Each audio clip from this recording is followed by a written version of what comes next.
What we've really come to understand is it's the hand action that actually drives. If you have good hands, you know what to do with your hands. So much works back into the body, and the golfer they're empowered when they know how to use their hands properly. Chris Beckett, thank you for putting this together. Peter Croker has been a longtime dear friend of mine for years. I met him, I want to say it was in the mid-90s, maybe 97-ish. Southern California, I went to a seminar and Peter put the seminar on. And it was one of those eye-opening experiences from a teacher who had acquired a lot of knowledge and is a truth seeker of the game. And he helped me develop my skills quite a bit. I had some great coaches prior to Peter, and I consider Peter a coach of mine and a mentor of mine. So I'm thrilled to be on here with him and Chris to share some stuff that I think will help you process things and apply it to your game so you can strike the golf ball a little bit more solid and have a little bit more fun. After all, that's the goal. So Chris, why don't you put up we're doing faults and fixes today, and let's get right to it. All right, so I'm sure everyone here has some kind of fault and they would like some kind of fix, okay? Amen. So if you understand the fault and understand how to fix it, it's a big stepping stone in enjoying your golf more and, of course, lower scores, which is our intention as coaches to help you. So basically, we're going to be discussing some faults and fixes, and let's just have a look at a couple of them, and then I'll hand it back to you guys. So a classic fault with, I'd say, most golfers is the outside in slice shot or the outside in pull shot. Now, slightly differences, but let's hand it back to you guys and take it away. You know, so it's I'll jump. Oops, dropping my clubs. I'll jump on this one. You know, we see all kinds of paths that cut across the target line. So the target line, obviously, a straight path to either the middle of the fairway, a conservative place on the green, perhaps the pin, if the pin is in a conservative place on the green. And, you know, obviously what we see with my frisbee here, but I'll talk about that later. The situation when a path gets over the top, we see the golf club approaching the golf ball from a steep place. And from there, you know, that typically we're going to have a friction event that cuts across the golf ball. The golf ball is going to get, you know, squirt out to right field and have some spin on it. And when we have a path, usually when I have a path that's going this way, the student has figured out to reward themselves for an open face. And what I mean by that is if they have a poor grip and the face gets wide open and they're coming down to the golf ball with a wide open face and they have a decent path, the ball is going to start right into my wall over there where I've got a nice picture of Ben Hogan on the wall. So what do people do? They go ahead and reroute that open face, buy themselves time. They back out of the shot, buy themselves time to give themselves a chance to square the face to hit it. And what you get is a wide variety of where the ball starts and usually ends up in some kind of a slice. So, you know, I love the way Peter talks about how people put hands on the club properly, because you've got to get your hands on in a manner. I mean, you don't have to have a perfect grip, but let's be honest. If you have a perfect grip, so many things are easier. If you have a really poor grip, then you have to do different accommodations to make the club face work in a fraction of amount of time from the top of the swing back down to the golf ball. So, Peter, kicking it over to you. You know, that open face over the top behavior, you know, helps those people that lose the ball to the right start the ball a bit more to the left. So how do you help your students get started with just a beautiful pair of hands? And I love the way you do this. So let me kick it over to you, buddy. Okay, well, looking at the grip, what's the most important thing about the grip is the relationship of the left wrist, the top hand on the club, to the grip of the club. A lot of golfers initially grab the club a bit too much in the palm, and then their wrist is more or less in front of the grip. So we call that a weak grip. So when they do get into a natural position, the club face will be open. So the first thing to be aware of is to put the left wrist right on top of the grip in a shake hands position. You need to have a bit of a bend in the wrist. That's a flat wrist, that's a bent wrist. So you want the wrist to start off with a little bit of a bend. And when you grip the club, you want to grip it basically in across the roots of the fingers. You don't want to be up in the palm. So by having it down there across the fingers, then you really got control of the club. And that's the first, that allows you now to control the club face. So your wrist is on top, and that now gives you much more control of a square club face. When your wrist tends to be in front, the tendency is the club face will open up, and therefore the ball is going to have a tendency to go to the right. And then you start trying to overcorrect it by swinging on the right path, on an outside in path, I should say. So bottom line is there is the left-hand position. The top hand is really critical. So once it's on, what will happen if you understand that the next thing is a lot of people think that they want the club face to go down the target line. So instead of having the club face go towards the target, in golf, the real swing has an opening door, closed door approach. So there's what we call a release.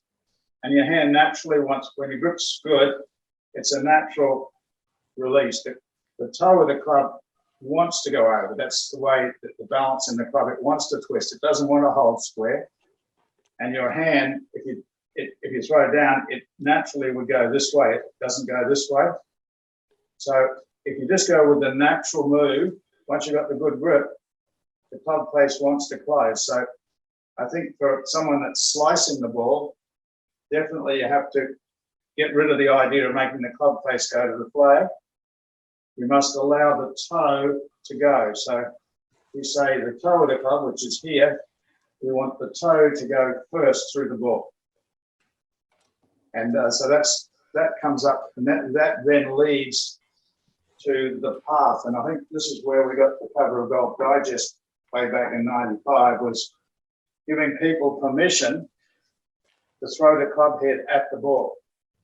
So instead of going down the target line to hit the ball straight, you actually have to throw the club head down and out. And this little drill here is really a great drill to stop people coming to pull it over the top. And it's from the top, have a practice swing from back here, just training your hands to make the club shaft go in line with the lead arm, not out of line. Right, right. And definitely not pulling. If you pull, the body turn brings you outside, and then you're outside in. So you have to be able to throw. And we say you throw and go. Yeah, no, I love it, Peter. I think I even have, it's fascinating. You know, in my golf school, I think the average age is 60-year-old. And when I talk about people needing a little bit more behavior of the golf club working away from them, they go, well, isn't that casting? And I say, no, it's not casting. I said, the folks that have open faces that get over the top, they're trying to back out and buy time, and then their hands wind up being behind the golf ball when they hit it, and they hit weak, glancing strikes.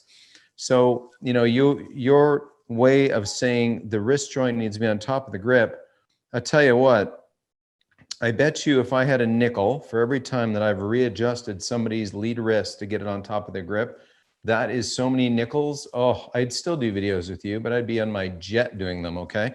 But this is a situation where people, they grip the club out of comfort rather than function, because they set the club on the ground, they put their hands on it, and that feels comfortable, and comfortable must be good. And I think you would agree with me that in time, when you do things correctly, having certainty becomes comfortable, knowing that the golf club, the club face is in a place where we feel as a high-level striker, and you're an excellent striker, in that when your hands are on properly, the club face is organized, and that is comfortable. It may not be comfortable for the newbie, and for the coaches watching this, and for any golfers out there that feel like they, quote, can't get through a golf shot, because I hear that all the time, Martin, I don't get through it. And I would say to those golfers that said they don't get through it, I would say to them, it's not that you don't get through it, it's that you're not prepared leading up into it. Because if the face is open late, the only thing you can do is kind of hang back to give yourself any kind of chance to flash the face closed and hit some kind of shot that goes into play. And then usually you'll feel your weight hang back, And then you'll say, well, I didn't get through the ball. And I'll say, well, you know what? If you got through the ball, you wouldn't like where the ball went. So you're doing what you need to do based on that grip and hand relationship. So circling back to your awesome drill that you taught me 25 years ago, you know what I really like to have people do, Peter? I like to have them get an inexpensive frisbee, because this little feeling of once they get their wrist joint on top of the grip and they take a frisbee, and this is just a tiny light one, it's not a fancy one at all, and it was a giveaway at some Toll Brothers homes, some home thing we went to. This sensation, and this really helps from down the line, this little action, A to B, getting the club head to go down and out toward the golf ball, gets the golf club low enough so that any kind of the rotation kicks the club inside out to hit a shot, rather than, like you'd said, any kind of handle pulling stands the club up and creates a slowdown motion, a powerless motion where the person has to reroute the golf club to have any success. And we see that all the time. I'd way rather see a very simple A to B motion on this side-on game we play that helps people strike nice shots, that they can hit solid shots and hit draws. Yes. Yeah, look, basically, most golfers, when they get started, that they really getting into a good backswing position is number one. So someone that is coming over the top of the golf ball and going this chronic outside-in slice, it has its beginning when they get off on the wrong, they get too much inside on the backswing. And then as they swing up, the arms got nowhere to go but to go outside. So we find that if you start the club head last, it allows the club shaft to stay on the correct path going back. If you go club head first, the tendency is when you get inside here, now you're in here, you got two ways to go. If you go higher up, your arms bounce off your body. And the way your arm is designed, if you just swing it up and down, it stays there. But if you come across your body too much, as it gets higher, just to protect your shoulder, it'll go this way. So the golfers that find that they've got a really chronic outside-in slice, the first thing is to make sure you got the right grip and you got the concept that you're going to allow the club face to release. That's number one. There's no good going on the right path with the wrong grip, or the idea that the club's got to stay down the line, because that'll make the ball, as Martin said, they'll go off to the right. So basically, the backswing, if you can start having the club head stay on this side, you know, a Matthew Wolf or a Jim Furyk, this is a bit extreme, but they definitely are not going to come over the top. Anyone that goes out that way will have a loop this way. Most people that slice are starting out of sequence. They start club head first or arms first. And as soon as you do that, any turn brings you in. And any further up, you're doomed to bounce off of that. So get the pass right. You really need handle first, club head last. And then a practice drill, as you said, Martin, this one here, just train the hands to go down here. What we like to say is the club head's there, and if my right arm is here, my club head's going down under the right arm. It's not going over it. So that's how I think we came up with down under golf. So it came down under there. And when you put that in the correct relationship, the club shaft is moving in line with that lead arm. It's not moving out of line. So, but to get that going down and to stop the over the top, it's really key that you start back with the club head last rather than club head first. And then that promotes the naturalness of the hinging, and then it makes it so much more able to be done to get the A to B line, which we call it down and out. And you know, to jump on that and add in there the benefit of going handle first, club head last. You know, I had a full day of coaching today on the range in Phoenix, and I'll tell you, it was interesting, the sensation of most golfers want to be, you know, I just joke, I say they're stuck in the mud, their feet are in mud, they don't move. And their first move is this motion around them with their hands kind of pop away from them. The club head comes in, And then all of a sudden they've got that response that you're talking about. And maybe if they played a really long time, maybe they figured out how to get, have a low point that's dangerously behind the golf ball and flash some hooks. And we'll talk about that later on in this episode. But the point, you're talking about, which I love, is handle first, club head last, because the sense of pressure in your feet, we teach a waggle in the golf school. And I know you're a big fan of the waggle too, and the meaning of educating your hands and waggling. And once somebody gets ready to go and has this sense of pushing into the ground, which runs everything up the system, down the arms to the handle first, the club head's the last thing to go. And that motion helps you create this momentum that slings the club up to the top, rather than something that's stuck in the mud and contrived getting up to the top. I'd way rather see a dynamic event pushing into the ground that helps you create momentum, that helps you get into a spot where you can really fire at the golf ball A to B. Yeah, thanks very much. That's really helping hit home the point of the importance of the start of the swing to help the downswing path. Because if you go in sequence, club head last, you get that natural hinging, and then it's very much easier to have the idea of throwing the club head down at the ball. And so the idea that golf is a two-target game. While the ball, you want to go towards the flag, you want the club head to go down towards the ball. And that direction of hit is across the target line.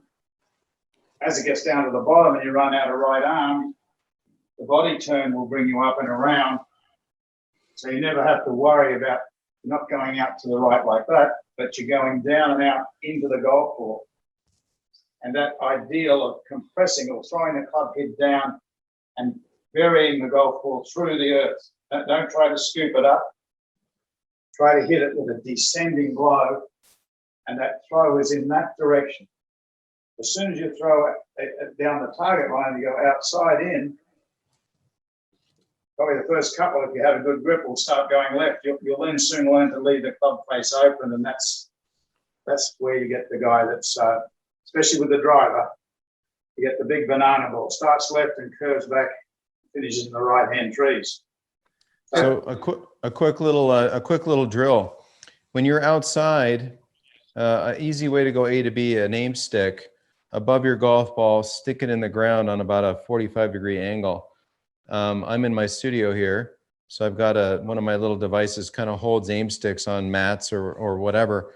And you can kind of see now from down the line, I've got something that would inspire me not to come over the top. So this is something that when I hit a shot, to go A to B now, is I find that externally, if a student can see where to go, where to go A to B, it helps them go, oh, I understand. Okay, so this is a vertical representation where the ball is.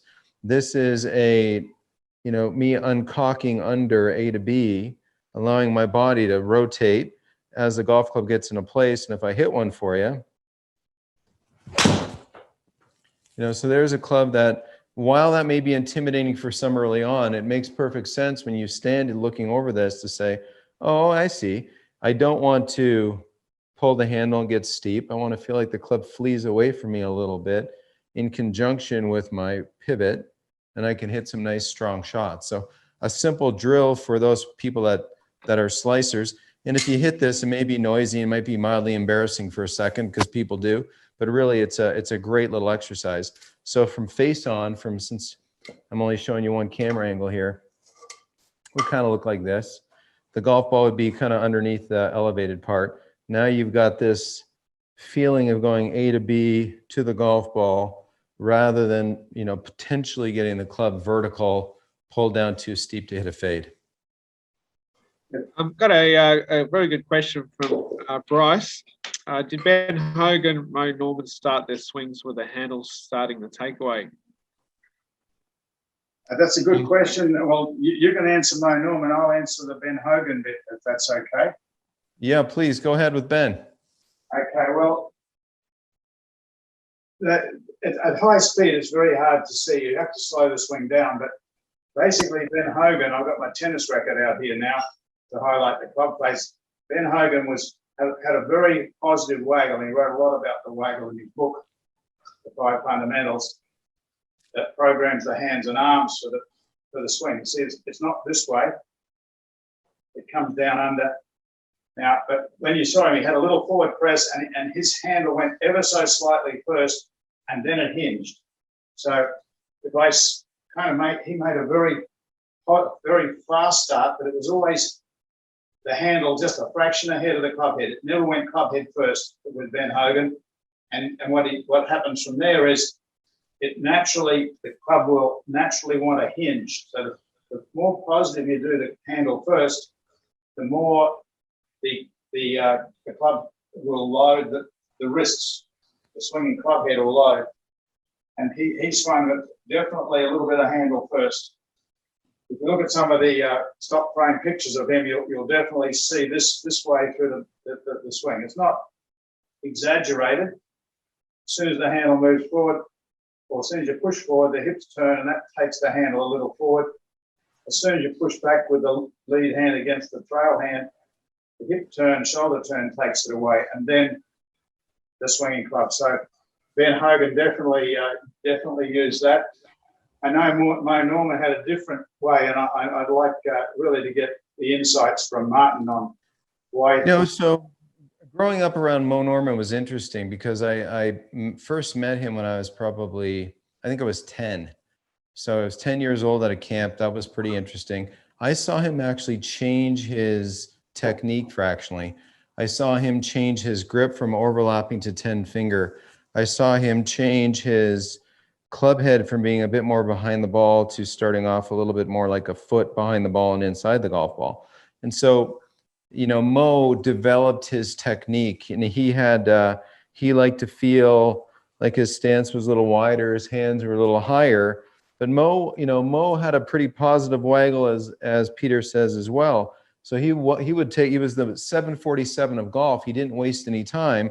So, he always stepped into his shots, put the club down, tap it, sat behind the ball. But there was always a motion where Mo, and then he would kind of recoil and do his little thing pointing the golf club.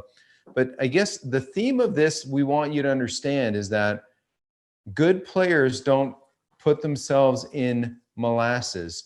They have a readiness to them.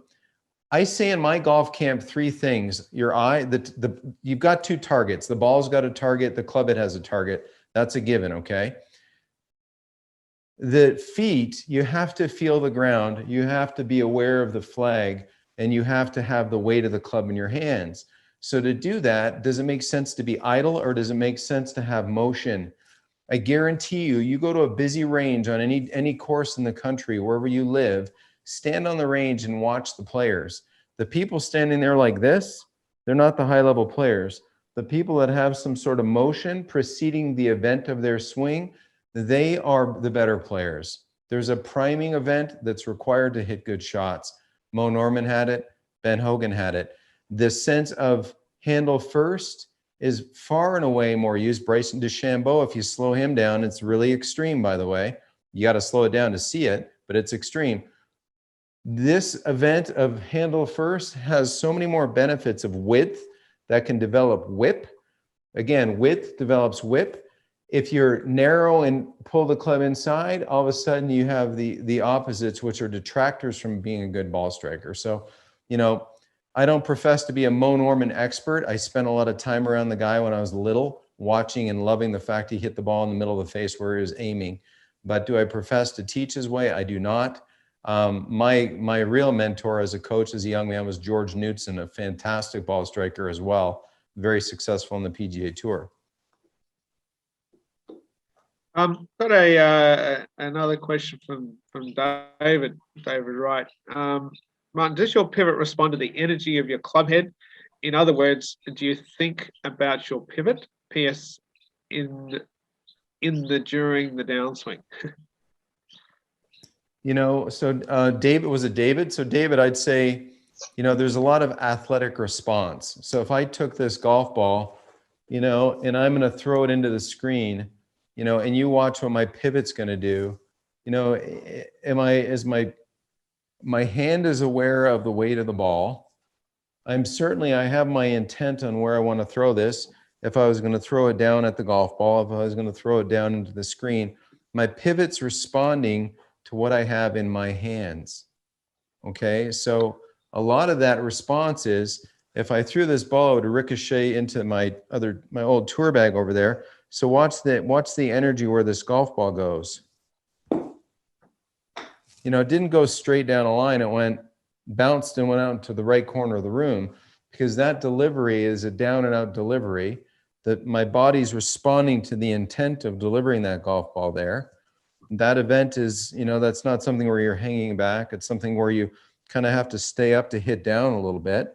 And that event shot a golf ball a little bit to my right. That doesn't mean a club head's going to go to my right. I'm not going to let go of the club head. It's going to continue on its circle path around me, the geometry of a good golf swing. So to me, my pivot responds to what I feel in my hands. Start your swing with what you feel underfoot. Connect to what you see as a goal for where you want your golf ball to go. Feel the weight of the club in your hands. Let the weight of the club, how it feels in your hands, make you respond. Now, as coaches, we're going to make sure that you have certain things that make sense, reasonable club heads, decent wrist conditions. That's a given. And then from there, the responses tend to be simpler and more effective. Yeah, great, Martin. I've got one of my favourite toys here. It's an A board, and it's got discs, 2 discs on swivel discs. And if I stand on this carefully, you'll see how the body responds to the hands in a good golf swing and in a bad golf swing. So if I go club head first in the start of my swing, we'll do this is the one we don't want to do. Club head first or arms first. As I go back, my lower body doesn't want to go. My upper body will pull me back, but I'll get a lot of strain on the lower back, or any part of the back actually, as well as other joints. And I'll be on the wrong path, because as soon as I go back club head first, any body turn sucks me inside. If I take club head last, handle first, instantly the hips turn as a result of the way I use my hands. If I use them correctly, my hips turn back, and then watch what happens as I start to hinge in the backswing. Watch what happens to the hips. So as I start to go back, as I hinge back, instantly, as soon as the hinge happens, my hips are on their downward move. I'm not turning the hips. They're responding, as Martin said, to that club head. The weight of that club head is causing. So now if I throw all the way, watch what happens to the hips as a result of using my hands correctly. So on these discs, I can keep going. Matter of fact, my buddy Simon Owen, when we had these back when I was a few years back, and I had him on these, he was having so much fun. He took his driver out, and he was hitting drives, and they were going 300 yards, and his body was, because he loved the idea of being in balance. But if you swing really well, the swing is very rotary. And so these sort of, I wouldn't recommend too many people stand on them. But that really highlights to me how the hands, correct hand action makes the body work correctly. Incorrect hand action, and then you might have to think of using your body as an extra thought, which is you don't have enough time to think in the golf swing, so you want to respond.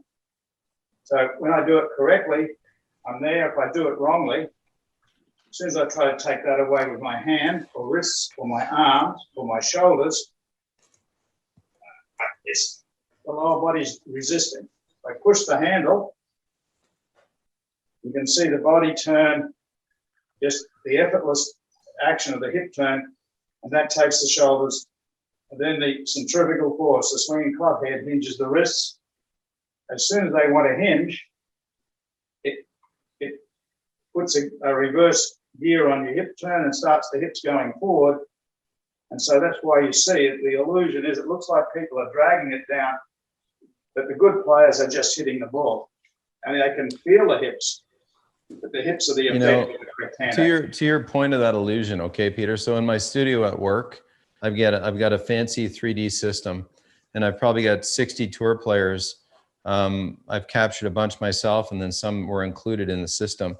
And there's an interesting thing that I show the golfers. So at address, there's always an angle between the shaft and the lead arm. Nobody plays golf like this. There's always an angle. And let's just call that angle 135 degrees. Here's 90, here's 180, there's 135, just for argument's sake, okay? So as this golf swing, as the handle tends to go first with most good players, as they have this event, this shaft gets up to the top, and let's just call this angle, maybe it's 92, maybe it's 95, maybe it's John Rahm at 100, okay? So it's not something that gets super acute this way. Really isn't. Some golfers they change direction, they jackknife the golf club a little bit. But if you want a swing model like, say, Rory McIlroy, he's not bad, last I checked. Maybe he's not winning as prolifically as he has, but his golf swing's quite lovely. At the top of his golf swing sets at, say, 94 degrees. Well, you'd think on the way down that this angle gets a lot more acute. It doesn't.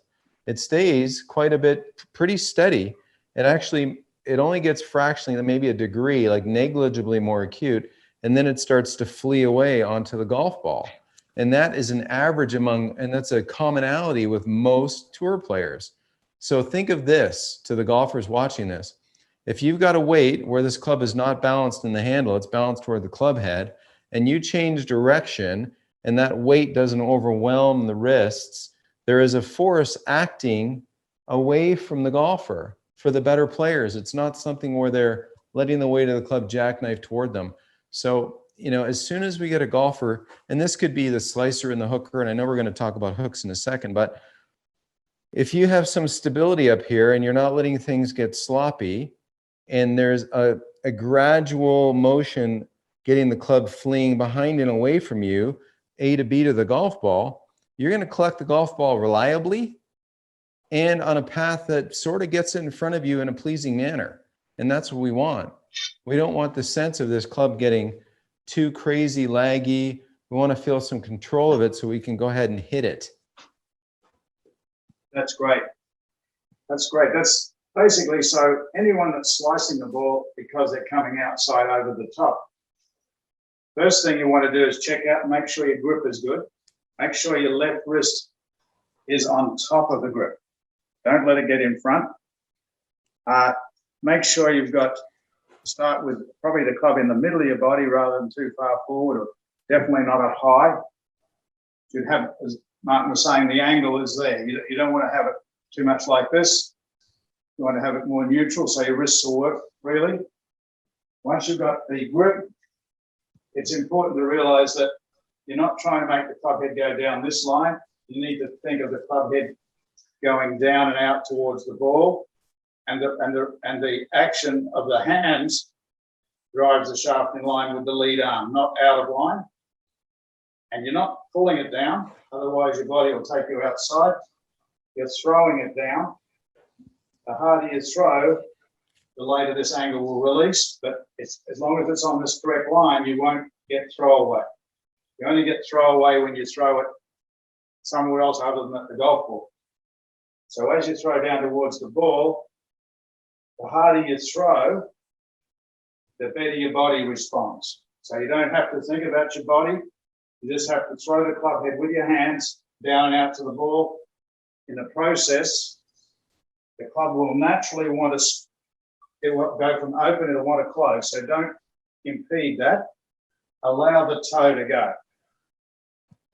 The next thing that we came out of that is, whatever you do not start out of sequence. If you start club head first, or arms first, or shoulders first, they'll have a tendency to get your arms across your chest, and then you're either going to get stuck behind, but more often than not, you'll come out over the top.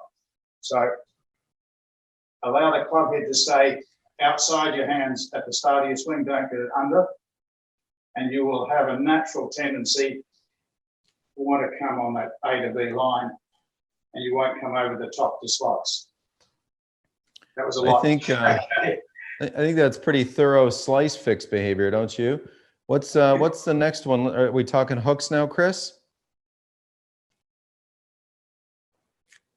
Or is there a question? Sorry, yes, we are talking hooks, and I'll just bring up the screen here. So we're talking about the hook shot and the block shot, and they're in some ways related, aren't they? So let's discuss the hook and the block. Yeah, so I mean, I think every golfer is gonna go through this. I know as a young man, as a little kid starting golf, I hated seeing the ball curve to the right. Now as an older guy, I hate seeing the ball go to the left. Sometimes I think that, I worked so hard as a kid to, adopt kind of Ben Hogan's bowed left wrist, along with my coach George Knudsen, helping me do a lot of the stuff that Peter teaches. I got the club face a little too strong to the path at different times in my career as a player, and I would fight over drawing the ball. Some of the things that lead to inconsistency of the face, and I'm holding a hockey stick right now because my Maple Leafs are playing the Montreal Canadiens as we speak. That's how much I love Peter. I'm not watching a hockey game. I'm on here with you, buddy, and Chris. So certain things when to have some face control, obviously, to me, an orthodox functional grip is helpful. Not to say that different variations of grips can't work. They can. And, as a teacher, I always say, if you change a grip, you lose a friend. I always start anytime I'm going to change a grip of a student that doesn't play well, I'll preface that. I'll always say, hey, listen, there's a joke. This is the joke. This is why. But I want them to have club face control. Now, the same behaviors that help you deliver or get rid of a slice, the sense of how to use your arms and hands properly, are the same behaviors that help you get rid of a hook. Because the sensations of a hook, like a lot of guys will hook it by extending their body. Their body will invade the space of where the handle is. Just to hit it, just to get the shot over with, you've got to kind of roll the face. And then that's sort of a smothery hook that's out of play. So when you are using the pressure going A to B properly, your trail arm stays in front of you. It's not one of those situations where the club gets stuck behind you, where you invade the space of where the handle is, and then you have no choice but to flip the face over. If your trail arm, if you're going A to B properly, you've got the arms in front of your body more, and then from there you can rotate, and you're way more likely to have control of the face rather than what I call, or Peter called, and I use all the time, running out of right arm. Yes, basically the hook shot, you really feel it through the impact zone. You really feel the club head flips over. That's kind of the ball that really curves. There's a lot of excessive club face closure. So that's really starts, the real severe hook occurs when the person is coming outside in, and this is kind of the full hook, and the club face flips over. And so they're off to the left with a full hook. But the one that hits out to the right and gets too much curve, it's usually because, is what Martin was saying there, that they don't have control of the club face through their hands. When they're coming down here, they either get the club face closed too soon, or they have it too closed in the backswing. But when they come down from here, if my body happens to slide sideways, now I've got nowhere to go except I'm either going to block it out to the right.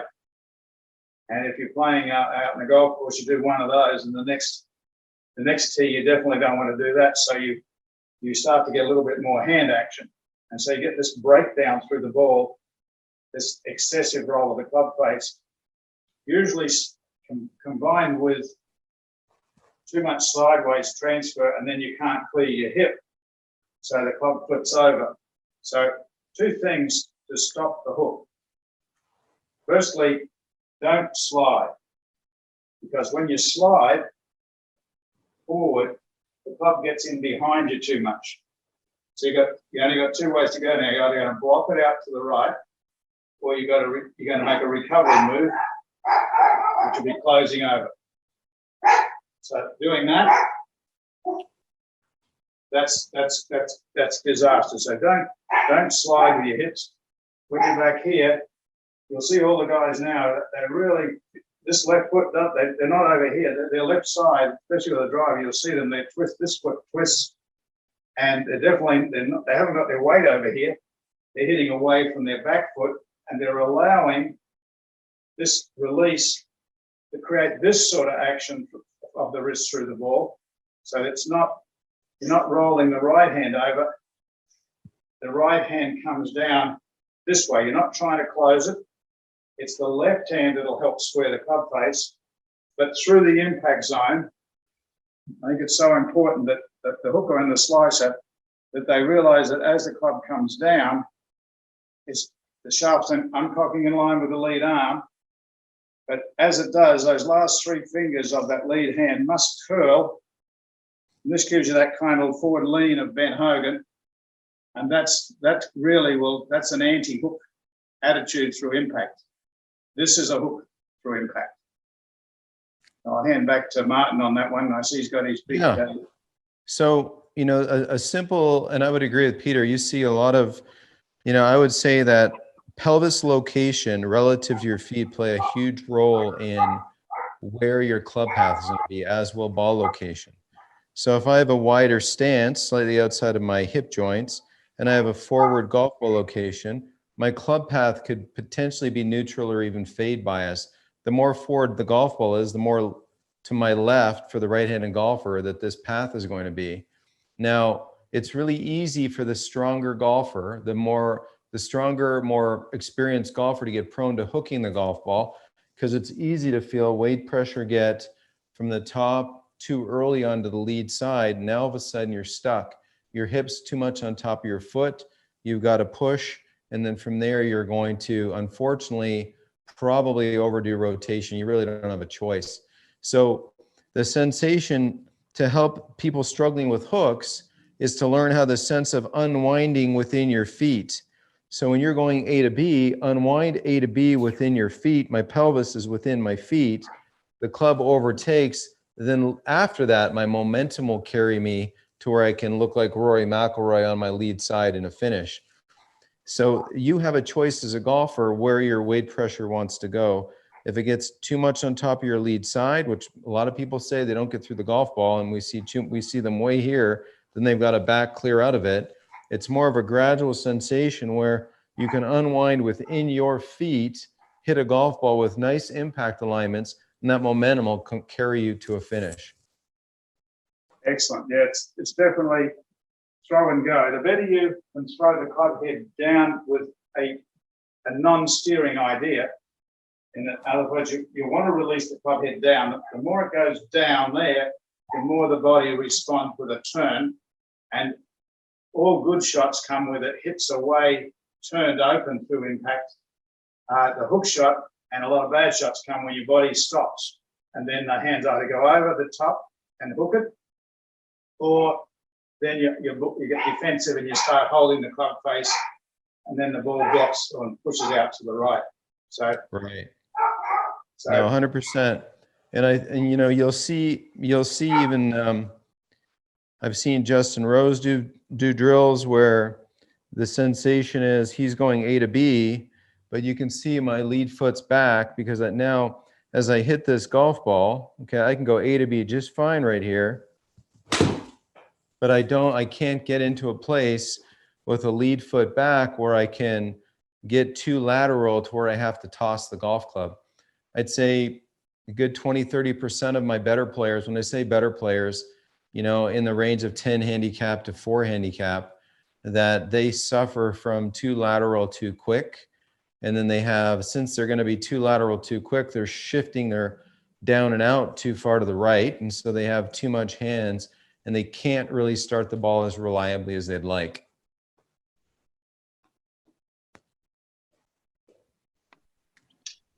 Okay, we might move on to the next topic now.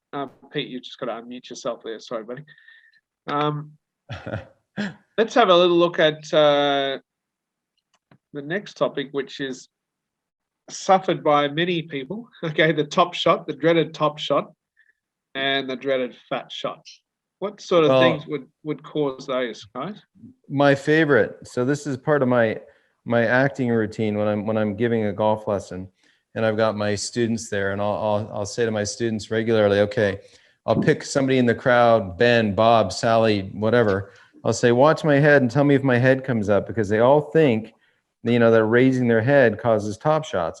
So I'll purposely top a ball. I hit that, topped it so well it only moved a sliver. So there's me topping a golf ball. It bounced up in the air and then rolled into the net, right? So they'll look at me quizzically and they'll say, well, you didn't raise your head. And I'll say, no, I didn't raise my head. Then I say, if I didn't raise my head, in fact, I'll lower my head of 6-8 inches, and yet I'll still top the golf ball. And it's more impressive off of grass where it doesn't get pushed into the ground and up into the air. So as I do that again, I'm afraid it's going to pop up and hit me in the face, actually, on a driving range, Matt. So there's a good one, right? Topped and it rolled a few feet. So I do that by the green too on a short little chip shot. It freaks people right out. But my point is, when I ask the question, then they quickly say, well, clearly your elbows have to separate. And I say, yeah, the quickest way to reduce this radius that we take care to create at address with a nice waggle and pressure into the ground is to separate our elbows. That is the exact opposite of learning how to go A to B with structure. If I go A to B with structure, some beautiful things happen. As I get the club in my hands and I'm waggling it and I'm feeling the ground with my feet and I go A to B, I couldn't be any longer with my radius to and through a golf ball. And so that actually makes me push up and rotate. The push up and rotate has added value to help you with speed. So rather than staying down and separating elbows, which is really the cause of top shots, or some excessively steep delivery that crowns the golf ball, which is another one, okay?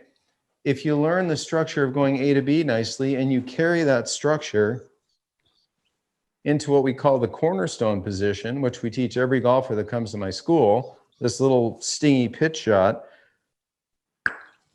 that behavior right there, they learn that there's a radius that they can rely on to hit the golf ball, brush the grass, give them that sense of compression and direction control.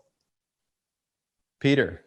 Fantastic. Yeah, look, you know, basically 100%, you need that extension through the bottom of the swing. And the worst thing you can do is think of keeping your head down. You want to get the club head down. If you're topping the ball, it's the club head that's coming up, not your head. So the deeper you throw the club head down into the ball and your direction of hit, if you took a line, just grab one of my yardsticks here just to graphically show that from the front on view. The direction of hit is very steep on that incline. Looking at it from this view, if I go to the top of the backswing, now that direction of hit is very much down and out. It's not just out. It's the down that compresses the ball.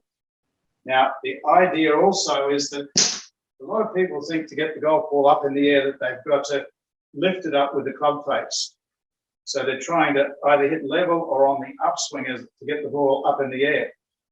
And that's the wrong concept. If you want to make sure you hit the ball first, the ground second, but don't top it, as you come down, you want that club not only traveling down, you want it to be leaning this way as you hit the golf ball. And that gets more of the club face compressing the ball. And there's still plenty of loft on the club, so it's going to go in the air. The added benefit is you're going to get backspin.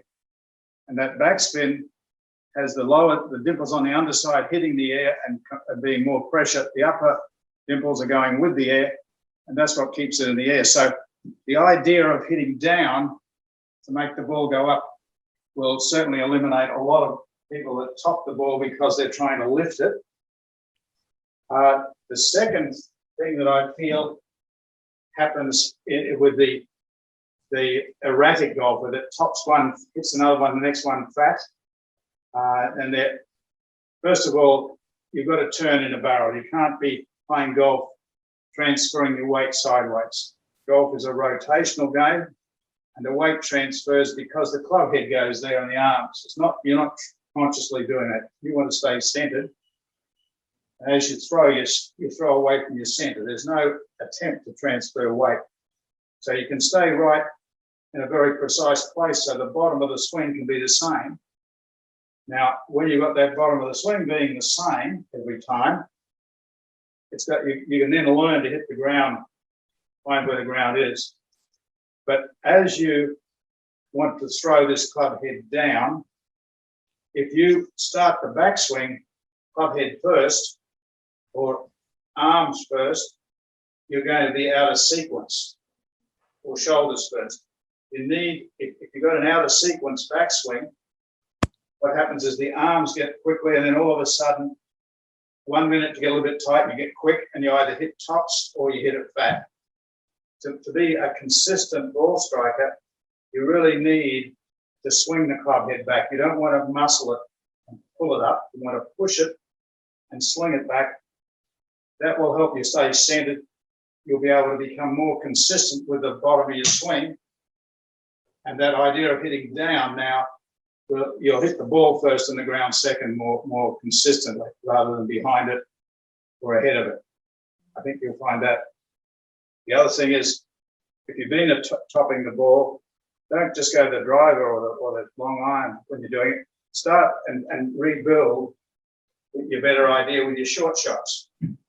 So when I'm here like this, no better place than to start with a chip shot, where you learn to hit the ball first and the ground second. If you can't do it with a chip shot, don't expect to do it with a full swing. So lean a little forward, and the idea of hitting down will make the ball go up. You don't have to lift. So I tell you what, Chris, we have we're kind of running out of time here. Do we have one more question before we wrap things up? Sure we do. Just get to one guy's question. Driver question. I hit a drive 2 inches forwards and 2 inches down into the ground. What did I do with my swing to cause this stupid result? Oh, so the gentleman topped it right into the ground? Yeah. Okay. So, I mean, to top a driver right into the ground, you know, obviously this golf club isn't really traveling level to the ball when it hits it, clearly. You know, there's a couple of things that could happen that, as my mind surmises, a club face can be so open, the person's staying back so far to buy time to hit it up and to get the face square, they back out of it, they can crown the golf ball. And typically what I see is a club that's so steep that it comes down that it really only has a chance to either go and hit the ground, because I guarantee you that same person either hits the ground at some point with their driver, and the driver is really not intended to hit the earth. It's intended to knock a tee over and collect the ball. So, you know, the person's either got a way open face, or potentially a way shut face, but something too extreme that they're trying to either buy loft for or buy time for. And then the other thing is, they can just be so steep that they kind of pound down on it rather than go truly A to B, which gives them lots of time for the club to have a relatable delivery position. So I think that's something I hope that they gathered from the early part of this webinar, that if they follow that early part of the slice fix, they're probably going to do pretty well and not have that embarrassing shot happen to them. Yeah, I agree. It's basically, if you start right, it's so much easier to make the whole rest of the swing natural, automatic. But you got to have the right idea. So iron play, to make the ball go up in the air and to hit the ball and not top it, you need to think of hitting down. The driver, because it's further forward in the stance and it's on a tee, the low point in the swing is going to be just behind the ball, but you want to be traveling parallel or slightly on the upswing. Now, if you're topping it, is what you just said, Martin, you're either on the wrong path or you're moving around too much with your body. You're not turning in a barrel. And I think those you know, if you're having a problem with a driver and you're not having problems with everything else, I would either tee the ball higher, okay, and definitely make sure when you throw the club head out the ball, watch the ball and allow yourself to turn through the ball. Don't get blocked. Otherwise, that will impede your ability to hit the ball with a good compression. Absolutely. Anyway, thanks Chris. very much, Martin. Oh, no, you bet. Where can people learn more about Peter's awesome programs? And before you talk about that, because I know we're going to wrap up soon, just to the audience out there, there's a ton of us that teach golf, and to the other coaches watching this, I know you care deeply about helping your students get better at golf. I've become a decent golf coach because of my experiences with other coaches, watching and learning from other coaches. And I'll tell you what, if you're a coach out there, learn from Peter. If you're a student out there, learn from Peter. I don't think there's a better program that really takes somebody step by step. And I know that there's a lot of people that want a recipe book. Well, I've never seen somebody bake a cake better than this guy, as far as the recipe book of kind of putting one step ahead of the other, from the care with which you put your hands on, how you start a club back, you know, the little answers to help somebody really build an effective golf swing. Golf's a hard game, you guys. It's not just about swing. There's a lot about playing. There's a lot about emotion. There's a lot about just the routine and all these crazy things you got to learn in golf. But you know, as far as a technical coach, from what you can gather from online stuff, Peter's stuff is brilliant. I really think that if you have time, I would dig in, I would learn, I would follow his program. You'll love it. Thanks, Martin. And of course, vice versa, you just finished your schools season, but I know you're doing some schools around the country. And I think you're going down to Mexico, aren't you, next? Or We are. I love Mexico. I love Coronas and I love the ocean. So we're going to have some fun down there. But, you know, I have, you know, I'm a very hands-on coach. I do occasional online lessons available on my website. But most of the time, it's just hands-on in a golf school format, incessantly teasing the person in front of me, having fun with them, challenging them to get better. And that's what I like to do. I like to be in their face. I like to have fun with them, challenge them. You know, COVID times have been tough, but you know, trying to get my hands on getting them to feel the right feelings through shots. And once that light bulb goes on, man, that's really pleasing for me. It's what gets me up in the morning, besides my awesome family. So. Excellent. Well, thanks very much. And back to you, Chris. Yeah, I just posted a link in the chat for those that saw it. Anyway, it's a 50% discount off our Master Academy price. There's quite a bit to learn. There's a monthly fee, or you can pay an annual fee. So that's a little bit about what Peter does. If you want the best golf school, okay, and oh, sorry, I'll just go back there 1 sec. If you're looking at the best golf school, probably one of the best in America, I'd say go to tourstriker.com, golf schools there. If you just go to tourstriker.com, you'll see all of Martin's stuff. And he also has some fantastic teaching aids to help you with your own game or your teaching. Anyway, here are Peter's and Martin's details, contact details. So you can take a picture of that, or we are recording this webinar as well. So thanks very much, guys, and really well done today. I know I really enjoyed it as a golf coach, and I'm sure there's plenty of other coaches here as well. And really appreciate your time. And I think your team's up, aren't they, in their match, Marty? They're up 2-1, mate. I've got 15 minutes to go watch the rest of it. Okay.